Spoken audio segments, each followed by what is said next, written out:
Thank you, Mr Speaker. This morning we talked about Transparency International Australia and the really good work they did to assist the member for Indi with her bill, and we talked about the work of the Australia Institute and, more broadly, the desire of the nation to ensure that we have integrity in this place, integrity in the public service, integrity across all reaches of decision-making.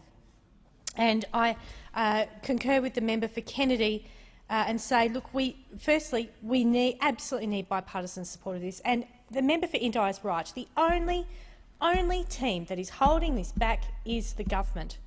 I think it's fair to say the rest of the parliament want us to move forward. And, you know, it's got a déjà vu about it, doesn't it? It's a déjà vu going back to the Banking Royal Commission.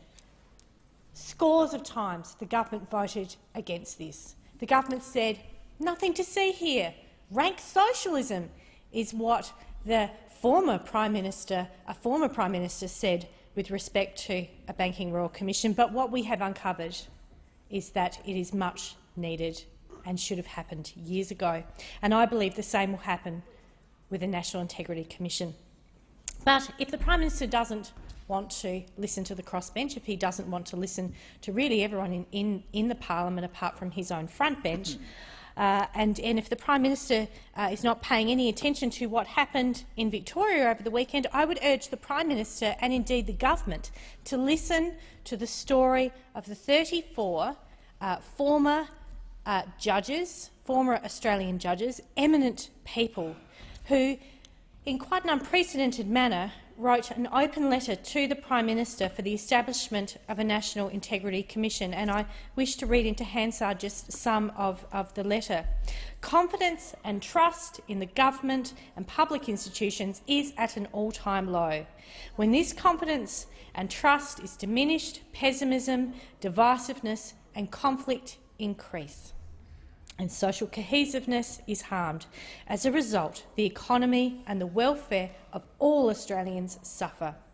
Ultimately, as international experience has shown, democracy itself is threatened and may be irreparably damaged. Governments ignore at their peril demands by citizens to combat corruption with vigour. A major cause of the current deterioration in trust is the suspicion that corruption permeates many government decision actions. Corruption, broadly understood in this context, occurs when those in public office place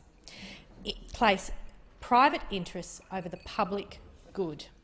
The avoidance of corruption is an essential organising principle in our representative democracy. Secrecy is at the core of corrupt conduct. Electronic communications and advanced developments in IT provide formidable means of concealing misconduct which is difficult and expensive to combat. Those involved in large-scale corruption are usually well-organised, experienced, astute and wealthy. A well-funded and properly resourced national anti-corruption agency with overall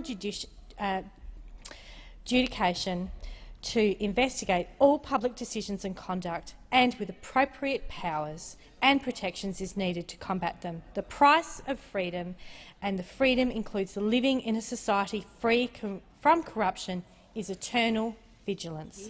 Well said. The National Integrity Committee has outlined a benchmark for designing a model integrity commission. It must have broad jurisdiction and strong investigative powers, including public hearings, in order to adequately investigate and expose corruption and misconduct. Well, if the government doesn't want to listen to the crossbench, and if the government uses their first opportunity to talk about an integrity commission to then decide that they're going to critique the crossbench, instead of actually leading from the front, I urge the Attorney-General, for goodness sake, lead from the front on this. If you're not going to listen to us, if you are not going to listen to the crossbench, if you're not going to listen to the Australian people, for goodness sake, why don't you at least listen to 34 eminent former High Court and Federal Court justices? Thank you. Well,